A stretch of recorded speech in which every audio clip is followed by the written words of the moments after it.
Here's how to use your new GHD Sculpt. Your GHD Interactive Styler for perfect styling and zero damage. Before you start, remove the nose guard and place to one side. To turn on, hold the power button until the halo lights shine.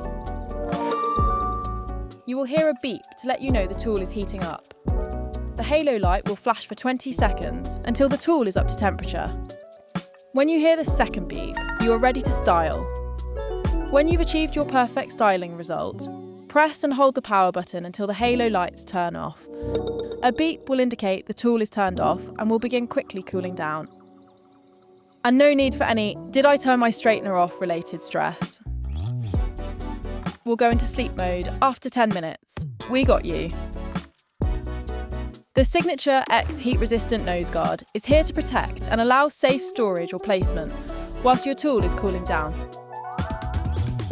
Safely store away until you're ready for perfect styling results next time.